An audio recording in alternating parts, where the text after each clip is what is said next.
From LinkedIn News, I'm Leah Smart, host of Everyday Better, an award-winning podcast dedicated to personal development. Join me every week for captivating stories and research to find more fulfillment in your work and personal life. Listen to Everyday Better on the LinkedIn Podcast Network, Apple Podcasts, or wherever you get your podcasts.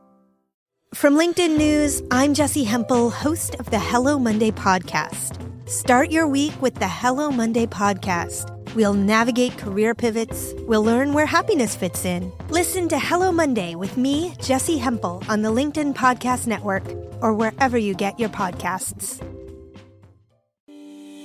Hey everyone, and welcome to our Throwback episode.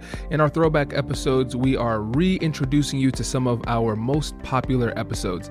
This is great for new listeners who want to learn more about the work we've done in the past, and it's a great refresher if you've been a listener for a long time. Enjoy.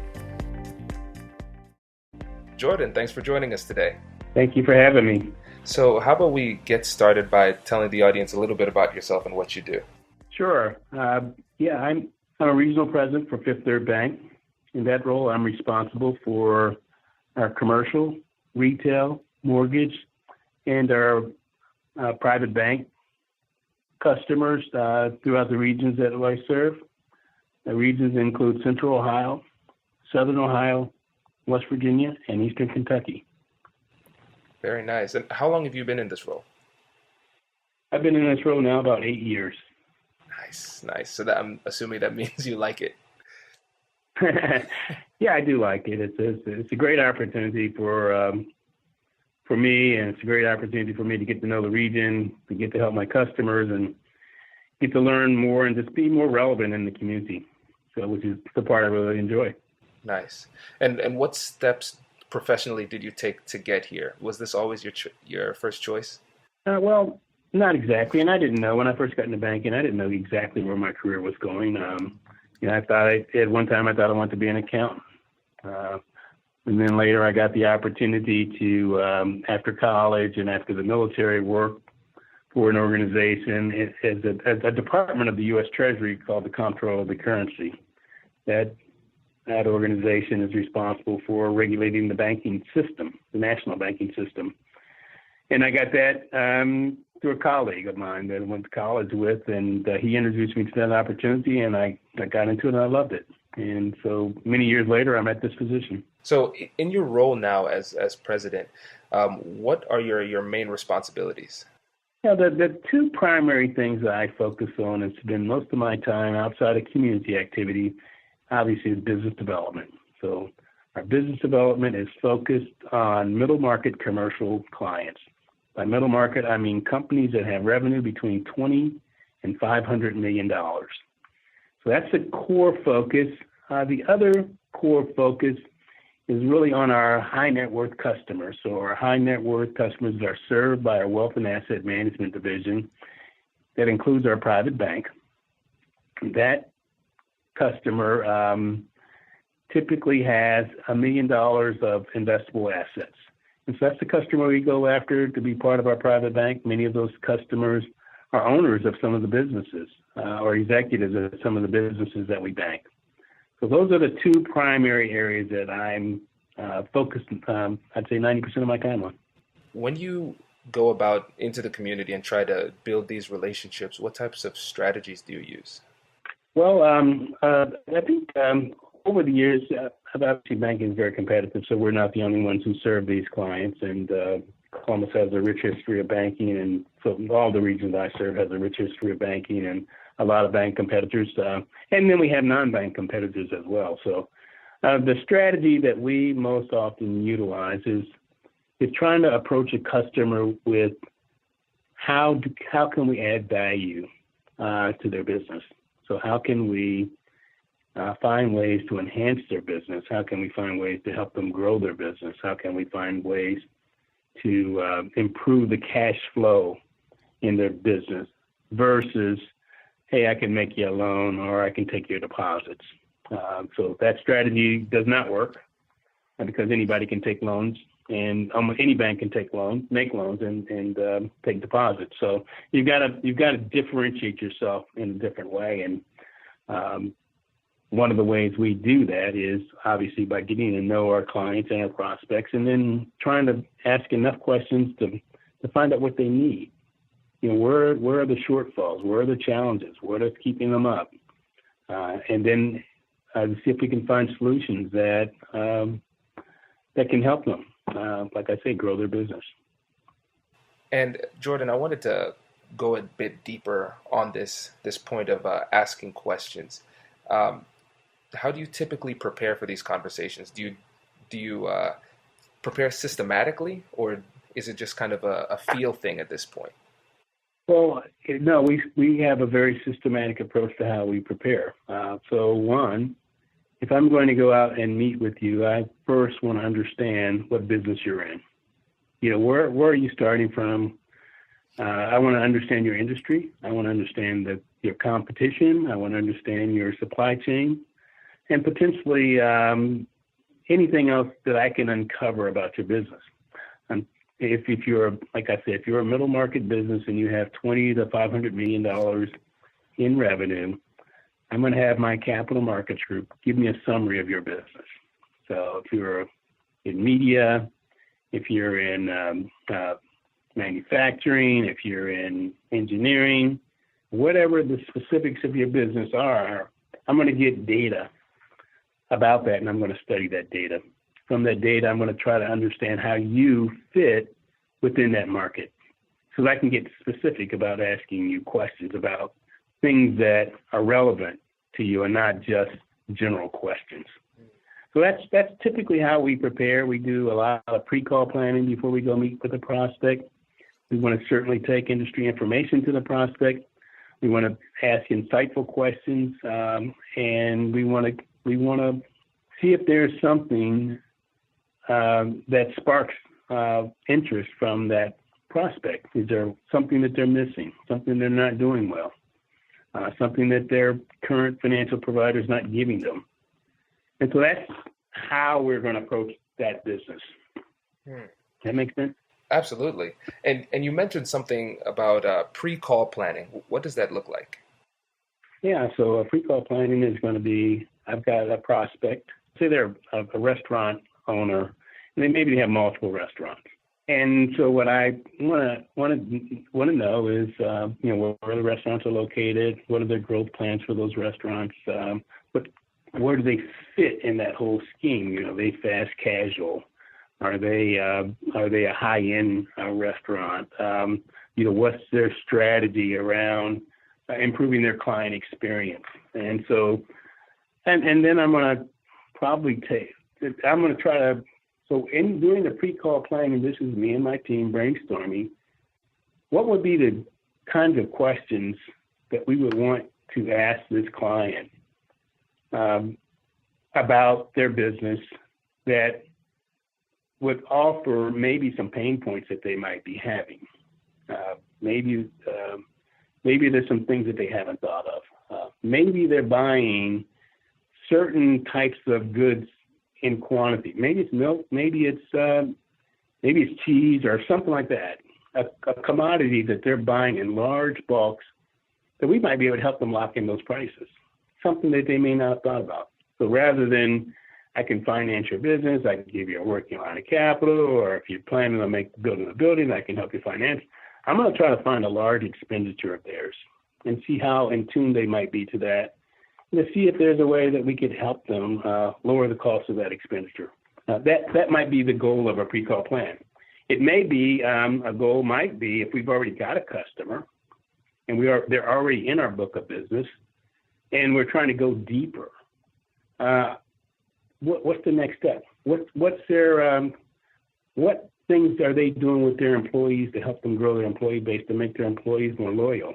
I've got a number of different services that I can help them with to educate their employees to be better financial stewards of their money, so that they're in better shape, so they're working for the company and not stealing the company's time by solving their financial issues at work. So there are a number of things. It might be their 401k. It might be I might be offering membership services to their employees to help them bank. We've got a number of classes that we can help improve their credit, help them improve their ability for home ownership, or help make them better employees. Basically, there are benefits to the company. They're pretty much free for both the employers and the company. So I'm going to dig. So we're going to find the areas that we can dig into, and then we're going to try to have a real robust conversation about that. The other thing about the pre-call plan is that we're going to decide then who goes on the call. So we don't want to take the whole clown car out. If we're just going to meet with the CFO or the CEO of the company, we don't need to take 10 people out there from the Fifth Third Bank. We're going to decide who's going to call and who's going to lead the conversation. And then we want to understand, we want to have a goal for the call. So what's the goal for the call? And that way we can evaluate the call afterward and say, did we meet our goal? What are the next steps? So we've got a point of reference. And in these calls, let's say it's one of the first times you're chatting with somebody, a potential client. Are you trying to land them and close a deal immediately, or are you still in the relationship building stage? Normally, when you get the opportunity to make that first call, you've really got to demonstrate some value. It's very unlikely that you're going to gain a commitment from a customer. I mean, primarily because I haven't seen their financial statements. Right. I might know their business and I might understand their business, but I haven't seen their financials. I don't know what their cash flow issues. I don't know where their pain points are. I don't know what the terms of their current bank has for them. So I don't know even if they would even fit the box of customers that I want. I know that the industry they like, I'll probably check that. I probably know their name. I probably check some references around that. I want to deal with credible people. But typically those first calls are very important because you need to go out and you have to have a value statement. You need to be able to run and demonstrate that you've got some expertise and that you can help them. So you need to be able to convince them pretty quickly that you've got expertise and you've got tools to help them. Otherwise, why would they even want to have a call with you? So once you've demonstrated that. Brace the rudders! Raise the sails! Raise the sails! Captain, an unidentified ship is approaching. Over. Roger. Wait, is that an enterprise sales solution? Reach sales professionals, not professional sailors. With LinkedIn ads, you can target the right people by industry, job title, and more. We'll even give you a $100 credit on your next campaign. Get started today at linkedin.com/marketer. Terms and conditions apply. Then you can go out and find out more information about the company. You can ask for permission to dig deeper, to ask more questions. And, if those conversations go smoothly, then you typically get permission to get to the next step. Ultimately, the goal is to get the financial statements, take a look, and then at some point in time, maybe you get to proposal stage that you're going to propose something for this particular customer that hopefully that improves their business. Right. I like what you said there because we need permission in order to get deeper in these relationships. And I think a lot of times people make the mistake early on in the relationship of trying to close too early. And I think the analogy of a dating relationship is pretty apt in this situation. If you go on a date with somebody and first date you ask them to marry you, that's a bit much. And so it's really important to understand the micro negotiations within the big overall negotiation, because in that first conversation you're not trying to close them on the big deal totally. What you're trying to do, a successful negotiation in this realm would be a next call, like you said, permission. Right. And that's where we're getting at. Absolutely. And this is most of these calls that we make in both on the high net worth space, both in asset management space as well as in the middle market banking space, are long-term propositions. They don't happen overnight. I mean, every now and then you find somebody that's got a big need right away, and you might start working towards a solution. They might give you permission to work on something, but that's rare. Normally, it's a series of dates and a series of back and forth questions, them getting to know you and your capabilities, and you getting to know them and their needs, and then understanding their needs, and before you even start trying to pitch solutions. I mean, so you don't want to go and just uncover something and then offer a solution. Oh, I got the perfect product for you. I mean, our business and our job really is, I want to be that ultimately, when I get a relationship, I want to be that first call. I want that client, that prospect, to think about me when they have any kind of financial related need. They might be thinking about selling the business. They might be thinking about monetizing their asset, taking a dividend out, doing an ESOP with their employees, or even buying a new building, whatever they're thinking about. I want them to think, boy, that Jordan Miller, he's a good guy. I think I can call him about this. He seems to have a good grasp on our company and what we're trying to do. So I think he's somebody that I would trust to handle our transaction. So. And you said you go into these some of these bigger meetings with a team beforehand. I'm talking even weeks, months beforehand. What type of training do you do with them to help them prepare to navigate these difficult conversations? Yeah. So first of all, the very first thing is, they're bankers. They're from our industry, so they've had extensive training. Most of our folks have had extensive training in either wealth and asset management areas, or they've had extensive training in credit if they're a relationship manager for our commercial. They've had extensive training in cash management and treasury services that we offer. So they've got all the basic kind of training around the types of services that we can offer and what can move the needle with a client.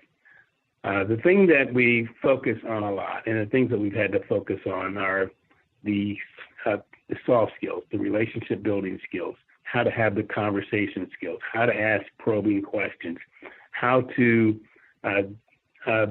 gain that permission to get into a client and to ask deeper questions, what we call high gain questions that get the customer or the prospect talking, open-ended questions that the customer might reply something like, gee, I haven't thought about that. Well, that's a very interesting question. So when you've asked the customer a question or a prospect a question and they come back with, well, nobody's asked me that before. I haven't really thought about that. Let me think.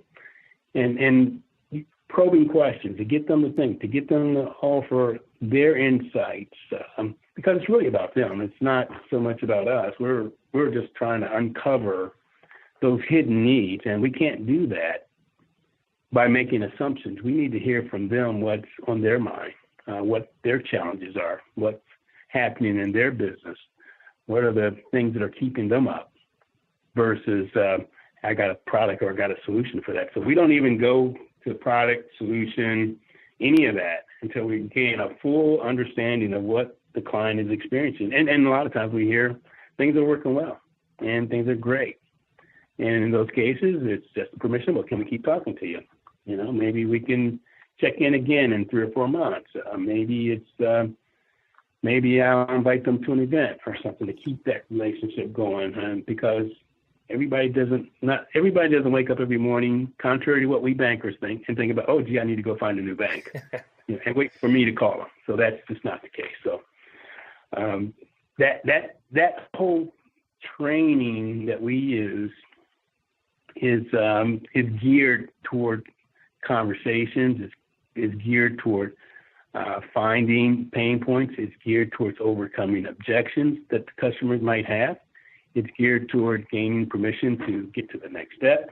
It's geared toward finding out about the customer's business, and it's geared toward getting them to do the talking.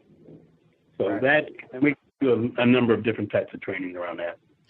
This is brilliant. And what's really interesting about what you did not say is that it's not geared toward proving your point or letting them know that you are right. It's focused more on curiosity. And I know that's really difficult sometimes, especially for analytical people. People in the financial services industry are analytical when it comes to numbers. And for me, with my background in law, we're really analytical when it comes to the law and policy and trying to figure out who's right and who's wrong. And so with people with that highly analytical background, sometimes it's difficult to make that transition to utilize the soft skills, because in your industry, it might be, this is math. I'm right. Why don't you see this? But that's really not what it takes to build relationships and get that permission. You need to focus on the people and their needs. Yeah, no, that's absolutely right. So most of our, after they're a proven banker and they've got all the right kind of skills, credit, analytical skills, and can dissect customer cash flows and dissect customer balance sheets and understand all the EBITDA and all the multiples and understand the industry that the prospect is focused on, then it really then becomes how do you probe to get the right information, Right. and listen enough and refrain, which is sometimes very hard to do, of saying, "Oh, I got a solution for that. Oh, that's a problem here. Have you tried this?" And you really have to hold back from offering too much advice too early on because you haven't really uncovered the full issues that the client's facing. Right. And it might take a series of conversations to get that out of them. Absolutely. And let's say hypothetically, even if you are right and you are right in that situation with a solution, you didn't have permission to give it at that point. That's right. Yeah, you don't have permission to give it. And in a lot of cases, it may be something that they already know. And again, sometimes when you're too quick to give a solution, they'll just go right back to their bank that they're currently banking with and say, "Hey, I was talking to the Fifth Third Bank, and they said they can do this." And the bank goes, "Oh, well, we can do that too." And, that happens a lot. So you have to be, you want to add value to conversations and relationships, but at the same time, you don't want to give them all of your, you don't want to give them all of the solutions before you get to know them and really understand them and understand in what context they might need to put those solutions to work. Before you go, before we end up this part of the interview, I wanted to ask you, if you could challenge our audience to do one thing in the very next week to become a better negotiator, what would it be? I would say that the one thing that I would do if I wanted to be a better negotiator would be to understand the other position. I already know my position. I know what I can do. I understand the value I can bring. I understand my company standpoint. I understand our credit environment and culture and all those good things. But what I want to do is I want to understand the other side. I want to understand the issues they're facing, what's their frame of mind, what their reference is, where are they coming from, what got them to the point where they probably think that way. If they're in a certain sector of industry, let's not fool ourselves. Most industries, including banks, have many of the same philosophies. And that's true for if you're a retailer or if you're an engineering firm or if you're an accounting firm or any kind of professional services firm. There are ways that people go to market and ways to think. So I want to understand that so I can have that edge and I can anticipate what they might say. I'm still going to listen. I'm still going to hear them. I still want to hear them talk, but I want to get that out of them, and I want to be the guy that understands their position from their point of view, so that I've got a framework, a reference from how I would respond to that from my point of view. Congratulations! You've just joined an elite club. By listening to a full episode, you're now officially on the Negotiate Anything team. So welcome aboard. What most team members do is they subscribe to the podcast because that allows them to automatically get the latest episodes of the show. The best things in life lie on the other side of difficult conversations. Keep learning, keep practicing, and keep getting better. Your relationships will improve, your career will soar, and you'll have the confidence you need to get the most out of these crucial conversations. Again, thank you for joining the team. We're excited to have you, and I will see you in the next episode. I'll catch you later.